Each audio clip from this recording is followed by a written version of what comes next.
Bonsoir à tous. Ukraine, Iran, Taïwan, trois noms qui résonnent comme autant de poudrières prêtes à exploser, trois fronts de tension qui, à première vue, semblent distincts et éloignés les uns des autres. Mais sont-ils vraiment séparés? Ou assistons-nous plutôt aux prémices d'une seule et même guerre mondiale, fragmentée en plusieurs théâtres d'opération? Cette question, qui aurait pu sembler exagérée il y a quelques années, est aujourd'hui au cœur des préoccupations des analystes stratégiques du monde entier. Cette année, des contingences telles qu'une crise dans le détroit de Taïwan et des affrontements entre la Russie et l'OTAN ont une chance sur deux de se produire en 2026 et sont classés comme ayant un impact élevé en raison de leur potentiel à entraîner les États-Unis dans un conflit militaire direct avec la Chine ou la Russie, The Washington Post. Ce constat du Council on Foreign Relations n'est pas une simple spéculation. C'est l'aboutissement d'une analyse rigoureuse menée auprès de centaines d'experts en politique étrangère américains. Nous vivons une période charnière de l'histoire mondiale. Les analystes des conflits et de la défense avertissent que 2026 pourrait inaugurer une période de tensions géopolitiques intensifiées, de guerres non résolues et de nouveaux points chauds à travers le globe CNBC. Des conflits en cours en Ukraine et au Soudan, au fragile cessez-le-feu à Gaza, en passant par les tensions croissantes autour du Venezuela et de Taïwan, l'année qui commence s'annonce au moins aussi volatile que celle qui vient de s'achever. Commençons par l'Ukraine, ce conflit qui entre dans sa 4e année sans qu'aucune issue ne se dessine clairement. Les forces russes continuent de progresser, bien qu'à un coût énorme et sans percer les lignes ukrainiennes. L'Ukraine ne montre aucun signe d'abandon malgré ses propres pertes importantes CNN. Ce qui a changé au cours de l'année écoulée, c'est moins le champ de bataille que la politique, grâce au bouleversement du soutien américain à l'Ukraine et à son président par Donald Trump. La stratégie nationale de sécurité américaine a officialisé le retrait des États-Unis de leur rôle de garant de l'ordre mondial. L'époque où les États-Unis soutenaient le monde entier comme Atlas est révolue, peut-on y lire. Cette déclaration marque un tournant historique. L'ancienne architecture néolibérale fondée sur des règles se décompose, le pouvoir se diffuse et une grande partie du monde recherche de nouvelles modalités de gouvernance internationale.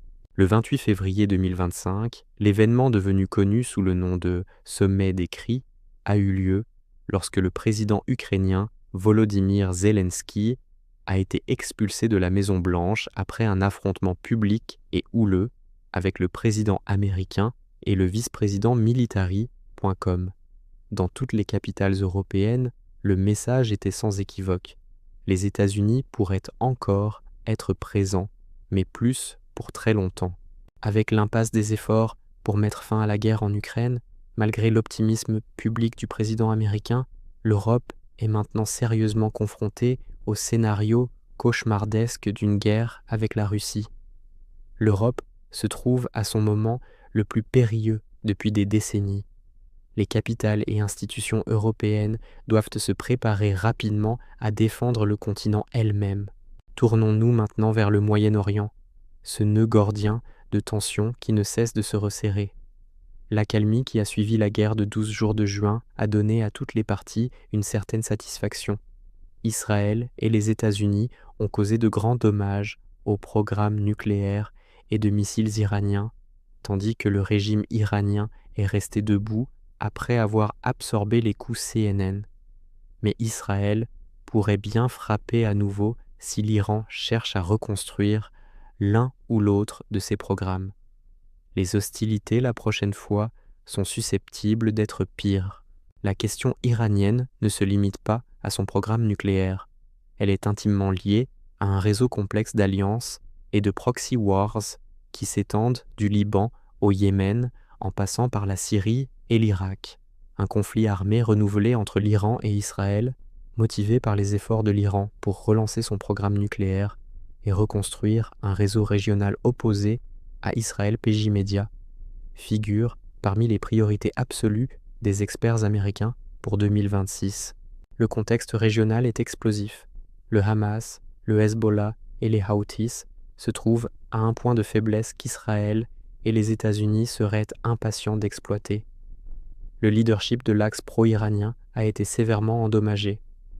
Hassan Nasrallah, Yahya Sinwar et d'autres commandants clés ont été éliminés et leurs successeurs n'ont apparemment pas réussi à recréer le même niveau de coordination. Mais c'est peut-être vers l'Indo-Pacifique que se porte le regard le plus inquiet des stratèges militaires.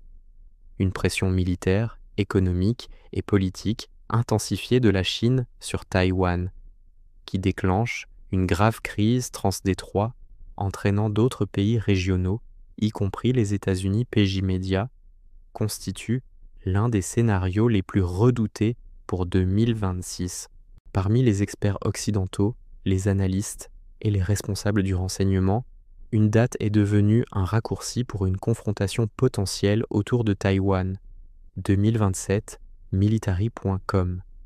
Avec les États-Unis concentrant d'importantes forces dans les Caraïbes, les craintes montent que Pékin ne mette à l'épreuve la politique de longue date d'ambiguïté stratégique de Washington. C'est le point chaud, le plus explosif de tous. Toute étincelle dans le détroit de Taïwan, par lequel transite environ la moitié du commerce maritime mondial, pourrait déclencher un conflit de niveau grande puissance s'étendant de la péninsule coréenne aux Philippines et peut-être au-delà. Le président chinois Xi Jinping revendique la domination régionale et veut venger le siècle d'humiliation passé de la Chine. Mais voici la question cruciale. Ces trois fronts sont-ils vraiment indépendants ou forment-ils les pièces d'un puzzle géopolitique beaucoup plus vaste? La réponse est complexe, mais plusieurs éléments suggèrent une interconnexion profonde. D'abord, il y a la dimension des alliances. La Russie et la Chine ont considérablement renforcé leur partenariat stratégique ces dernières années. Pékin soutient Moscou dans sa guerre contre l'Ukraine, tandis que la Russie approuve tacitement les ambitions chinoises sur Taïwan. De son côté, l'Iran fournit des drones et de la technologie militaire à la Russie, créant un axe anti-occidental qui s'étend de Téhéran à Moscou en passant par Pékin, dit-on. Ensuite, il y a la question des ressources militaires américaines. Washington ne peut pas être partout à la fois. Chaque porte-avions déployé dans le Pacifique pour contenir la Chine est un porte-avions qui ne peut pas être utilisé pour dissuader la Russie en Europe ou l'Iran au Moyen-Orient. Les experts considèrent que les provocations militaires des grandes puissances, à savoir les États-Unis, la Chine et la Russie, sont probables en 2026 Bloomberg. 6 contingences identifient soit la Chine, la Russie ou les États-Unis comme les principaux agresseurs, et les 6 ont été jugés par les experts comme étant dans les 2 premiers niveaux de priorité relative. Cette limitation des ressources américaines crée ce que les stratèges appellent un dilemme de sécurité multidimensionnel. Si les États-Unis s'engagent massivement en Ukraine, la Chine pourrait voir une fenêtre d'opportunité pour agir contre Taïwan. Si Washington concentre ses forces dans le Pacifique, la Russie pourrait intensifier son offensive en Ukraine. Si une crise éclate au Moyen-Orient avec l'Iran, les 2 autres théâtres deviennent vulnérables. 9 capitales ont été ciblées par des frappes aériennes d'acteurs étatiques, notamment Beyrouth au Liban, Damas en Syrie, Doha au Qatar, Kaboul en Afghanistan, Kiev en Ukraine, Moscou en Russie, Sanaa au Yémen, Téhéran en Iran et Tel Aviv en Israël. Bloomberg. Cette liste impressionnante témoigne d'une normalisation inquiétante de la guerre interétatique. Les normes traditionnelles de non-agression se dégradent rapidement. 2025 a vu une résurgence continue des conflits interétatiques, allant de disputes de longue date, comme le conflit entre l'Inde et le Pakistan sur le Cachemire, qui s'est intensifié à nouveau en avril, et le différend territorial vieux d'un siècle, entre le Cambodge et la Thaïlande, qui a éclaté en juillet et a récemment repris, jusqu'au conflit direct sans précédent entre les États-Unis, l'Iran et Israël en juin Fox News. 2025 a été une année sanglante. 2026 ne promet guère mieux, mais au-delà des alliances et des calculs stratégiques, il existe une dimension plus profonde à cette interconnexion, la fragmentation de l'ordre mondial libéral. Le monde reste dans un interrègne prolongé, toujours instable, fragmenté, mais pas moins contesté, NBC News. L'ancienne architecture néolibérale fondée sur des règles se décompose, le pouvoir se diffuse et une grande partie du monde recherche de nouvelles modalités. Le président chinois Xi Jinping revendique la domination régionale et veut venger le siècle d'humiliation passé de la Chine, tandis que le Sud global cherche un rôle décisionnel plus important dans les affaires mondiales. L'Europe semble paralysée par sa nostalgie de l'ordre libéral, mais l'invasion de l'Ukraine par la Russie et l'affaiblissement par Trump des garanties de sécurité américaines obligent l'Europe à s'armer pour un monde de realpolitik. Cette fragmentation se manifeste également dans la désintégration du multilatéralisme. L'administration Trump a fait sortir les États-Unis d'organisations des Nations Unies comme l'Organisation mondiale de la santé et a défini d'autres comme le Programme alimentaire mondial en réduisant l'aide étrangère. Tout comme l'économie mondiale, le multilatéralisme se fracture. Dans ce contexte, chaque crise locale devient potentiellement un détonateur global. Une escalade dans le détroit de Taïwan pourrait pousser la Russie à intensifier ses opérations en Ukraine, pendant que l'attention américaine est détournée. Une nouvelle guerre entre Israël et l'Iran pourrait encourager la Chine à tester la détermination américaine dans le Pacifique. Une percée russe majeure en Ukraine pourrait enhardir Pékin dans ses ambitions sur Taïwan. Les experts sont particulièrement préoccupés par ce qu'ils appellent les chocs simultanés globaux. Néophytos Loazid, professeur d'analyse des conflits internationaux à l'université de Warwick, a déclaré que dans les prochaines années, nous verrons plus de conflits maintenant qu'à n'importe quel autre moment des prochaines décennies, CNBC. Il a souligné que les risques ne proviennent pas d'une seule région, mais de chocs simultanés globaux, que les gouvernements semblent de plus en plus incapables de gérer. Cette incapacité à gérer les crises simultanées est aggravée par ce que certains appellent la fatigue des conflits.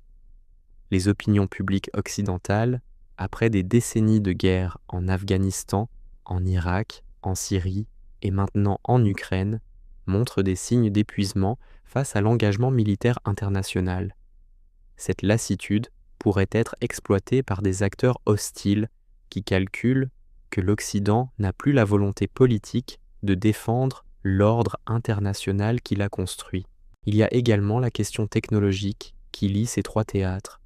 Les trois conflits potentiels seraient des guerres hautement technologiques impliquant des drones, des cyberattaques, des missiles hypersoniques et potentiellement des armes spatiales. Des cyberattaques rendues possibles par l'intelligence artificielle par des États ou des acteurs non étatiques sur les infrastructures critiques américaines, PJ Media, figurent parmi les principales préoccupations pour 2026. La guerre en Ukraine a servi de laboratoire pour de nouvelles formes de combat. Les leçons apprises à Kiev sont étudiées attentivement à Pékin et à Téhéran. Les tactiques de guerre des drones, les stratégies de guerre électronique, l'utilisation des réseaux sociaux pour la guerre de l'information, tout cela forme un corpus de connaissances partagées qui transcende les frontières géographiques de chaque conflit. Économiquement aussi, ces conflits sont interconnectés. Une guerre dans le détroit de Taïwan perturberait la chaîne d'approvisionnement mondiale en semi-conducteurs, affectant tous les secteurs de l'économie globale. Une escalade au Moyen-Orient ferait flamber les prix du pétrole, impactant l'économie mondiale déjà fragilisée. Une intensification de la guerre en Ukraine maintiendrait la pression sur les marchés énergétiques européens et les prix alimentaires mondiaux. Les sanctions économiques créent également un réseau d'interdépendance. Les sanctions occidentales contre la Russie ont poussé Moscou vers Pékin et Téhéran. Ces trois nations travaillent maintenant activement à créer des systèmes de paiement alternatifs pour contourner le système financier dominé par l'Occident. Cette dédollarisation progressive pourrait avoir des conséquences profondes sur le pouvoir économique américain. Mais peut-on vraiment parler de Troisième Guerre mondiale ? Le terme est lourd de sens, évoquant les conflagrations massives du XXe siècle. Pourtant, les guerres mondiales modernes ne ressemblent peut-être pas à celles du passé. Au lieu de deux blocs clairement définis, s'affrontant sur tous les continents simultanément, nous assistons peut-être à l'émergence d'une guerre mondiale fragmentée, une mosaïque de conflits interconnectés qui, collectivement, redessinent l'ordre géopolitique global. Les experts ont jugé que 28 des 30 scénarios ont une chance de 50% ou plus de se produire au cours des 12 prochains mois Bloomberg. Cette statistique alarmante suggère que nous vivons dans un monde où le conflit est devenu la norme plutôt que l'exception. Ce qui rend la situation particulièrement dangereuse, c'est l'absence de mécanismes de gestion de crise efficaces. Pendant la guerre froide, Washington et Moscou avaient établi des lignes de communication directes, des protocoles pour éviter les erreurs de calcul. Aujourd'hui, ces garde-fous se sont érodés. La confiance mutuelle, déjà fragile, s'est effondrée. Dans un tel environnement, un incident mineur, une mauvaise interprétation, une erreur de jugement pourrait déclencher une escalade incontrôlable. Les conséquences humanitaires d'une telle escalade seraient catastrophiques. Des millions de personnes sont déjà déplacées par les conflits actuels. Une guerre généralisée impliquant les grandes puissances pourrait créer la plus grande crise de réfugiés de l'histoire moderne. Les systèmes de santé, déjà mis à rude épreuve, s'effondreraient. Les chaînes d'approvisionnement alimentaire seraient perturbées, menaçant des centaines de millions de personnes de famine. Il y a cependant des voix qui appellent à la prudence dans l'utilisation du terme « guerre mondiale ». Certains analystes soulignent que malgré les tensions, aucune des grandes puissances ne semble vouloir réellement un conflit direct. Les coûts économiques et humains seraient tout simplement trop élevés. La dissuasion nucléaire, bien que terrifiante, continue de jouer son rôle stabilisateur en rendant impensable une guerre totale entre puissances nucléaires. D'autres notent que l'interdépendance économique, malgré tous les efforts de découplage, reste profonde. La Chine est le plus grand partenaire commercial de nombreux pays, y compris des alliés américains. Une guerre totale détruirait l'économie mondiale et avec elle les bases du pouvoir de toutes les parties impliquées. Pourtant, l'histoire nous enseigne que les guerres ne commencent pas toujours parce que quelqu'un les veut. Elles commencent souvent par accident, par erreur de calcul, par une escalade incontrôlée de tensions que personne n'avait l'intention de laisser dégénérer. La Première Guerre mondiale n'a été voulue par aucun des protagonistes dans sa forme finale. Elle a résulté d'un enchaînement de décisions qui, prises individuellement, semblaient rationnelles, mais qui collectivement ont mené au désastre. Alors, que peut faire la communauté internationale pour éviter le pire ? Les experts recommandent plusieurs pistes. D'abord, rétablir des canaux de communication entre les grandes puissances. Ensuite, renforcer les institutions multilatérales, même si elles sont imparfaites. Troisièmement, rechercher des solutions diplomatiques avant que les positions ne se durcissent irrémédiablement. Les experts ont le plus fortement convenu que la meilleure opportunité d'influence américaine réside dans la guerre Russie-Ukraine, avec 112 experts exhortant l'engagement américain pour aider à résoudre le conflit de Washington Post. Venait ensuite le conflit de Gaza avec 49 experts, puis la question Chine-Taïwan avec 31 experts. Le temps presse. Chaque jour qui passe sans progrès diplomatique est un jour de plus où les risques s'accumulent. Chaque incident, chaque provocation, chaque escalade rhétorique nous rapproche d'un point de non-retour. La question n'est plus de savoir si ces trois fronts sont interconnectés, mais plutôt comment empêcher que leur interconnexion ne les transforme en une conflagration globale. L'histoire jugera notre génération sur sa capacité à naviguer cette période périlleuse. Aurons-nous la sagesse d'éviter les erreurs du passé? Aurons-nous le courage de faire les compromis nécessaires pour préserver la paix? Ou laisserons-nous l'orgueil, la peur et l'ambition nous entraîner vers une catastrophe que personne ne veut vraiment? Ukraine, Iran, Taïwan, trois fronts qui pourraient n'être que les premiers actes d'un drame beaucoup plus vaste. L'année 2026 nous dira si l'humanité a appris les leçons du XXe siècle ou si nous sommes condamnés à répéter ces erreurs les plus tragiques dans un monde où les armes sont encore plus destructrices et les enjeux encore plus élevés. Nous continuerons à suivre l'évolution de ces trois crises majeures qui façonneront l'avenir de notre monde.